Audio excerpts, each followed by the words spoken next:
भारतवर्ष है सज्जनों, देवभूमि कहा जाता है इसको। आज पांडव से अलग होकर के पितामह ने कन्हैया से कहा कि लाला मुझे अपनी वही सुंदर सी झांकी एक बार पुनः दिखा दो। उसे मैं अपने आंखों में बिछा करके अपने जीवन का अंत करना चाहता हूं। जिस समय महाभारत का युद्ध चल रहा था और आप मुझे रथ का पहिया लेकर के मारने के लिए दौड़े थे, उस समय ऐसा लग रहा था कि एक शेर किसी अपने शिकार की तरफ दौड़ रहा हो। आपकी पीतांबरी जमीन पे लहरा रही थी, पृथ्वी पूरी कंपयमान हो रही थी, लग रहा था कि प्रलय आ जाएगा। वो सुंदर सी मनोहारी झांकी एक बार पुनः दिखा दीजिए, जिसे मैं अपने हृदय में बिठा करके अपने जीवन का अंत करना चाहता हूँ। ये उस समय की बात है सज्जनों, महाभारत का युद्ध चल रहा था और सज्जनों 7 दिन युद्ध समाप्त हो चुके थे। 7वें दिन सायंकाल का समय है। उस समय पितामह कौरवों के सेनापति हुआ करते थे। दुर्योधन ने आकर के पितामह से कहा कि पितामह आप तो मेरे सेनापति हो, युद्ध मेरी तरफ से करते हो, अन्न मेरा खाते हो, लेकिन मुझे लगता है कि मेरा अन्न खा करके आप मेरी तरफ से नहीं बल्कि पांडवों की तरफ से युद्ध करते हो। क्योंकि पांडवों में आज 7 दिन हो गए और 5 पांडवों में से एक भी पांडव मारा नहीं गया। मेरी सेना में इतने बड़े बड़े महारथी होने के बाद भी, कर्ण, अश्वत्थामा, पितामह, द्रोणाचार्य, कृपाचार्य ऐसे ऐसे महारथियों के होने के बाद भी एक भी पांडव का बाल बांका नहीं हो पाया। मुझे तो संदेह होता है कि आप मेरी तरफ से युद्ध कर रहे हो या पांडवों की तरफ से युद्ध कर रहे हो। और जब पितामह को आज दुर्योधन ने ललकारा ना, तो पितामह ने उसी समय अपनी दोनों भुजाओं को उठा करके एक संकल्प लिया।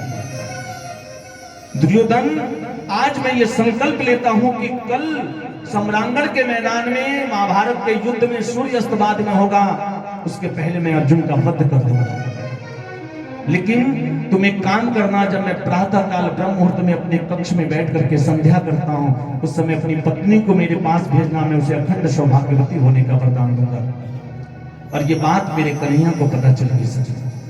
कन्हैया ने सोचा कि यदि दुर्योधन की पत्नी को ये आशीर्वाद मिल गया अखंड सौभाग्यवती होने का, तो दुर्योधन मरेगा नहीं, फिर महाभारत का सारा पासा ही उल्टा हो जाएगा।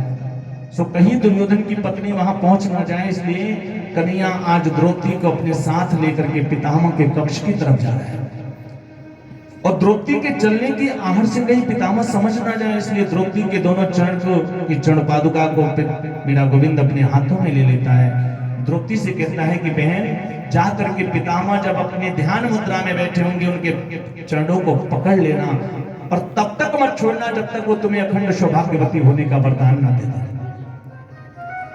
द्रौपदी जाती है, पितामह आंखों को बंद करके ध्यान में बैठा है। द्रौपदी ने पितामह के चरणों में प्रणाम किया।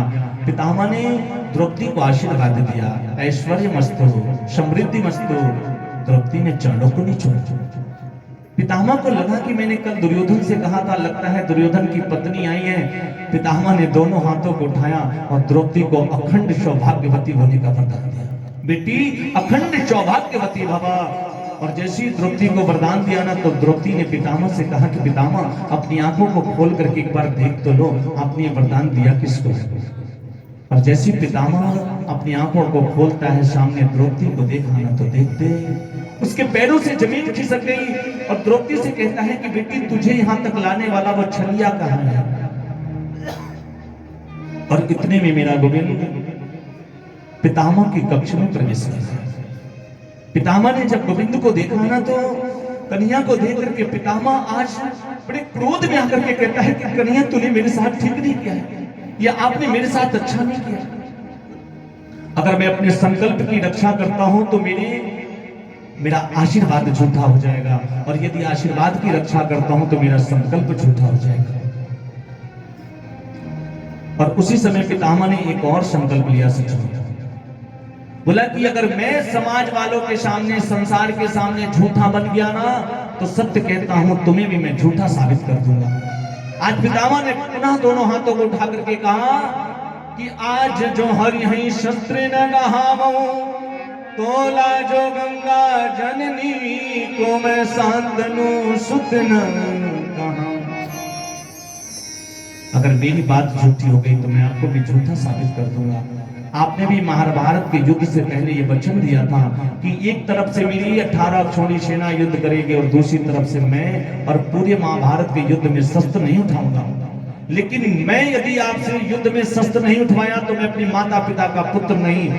इतना कह करके अगले दिन जब महाभारत का युद्ध प्रारंभ हुआ तो अर्जुन और पितामह का रथ बिल्कुल आमने सामने सजा, और आज वो बूढ़ा पितामह अर्जुन पे इतने बाणों की वर्षा कर रहा है ना कि अर्जुन के समझ में नहीं आ रहा है कि मैं क्या करूं। देखते देखते अर्जुन का मुकुट भी निकल करके गिर गया, बाजूबंद भी टूट करके गिर गए। कन्हैया ने देखा कि लगता है ये बूढ़ा पितामह अर्जुन का वध किए बगैर मानेगा नहीं।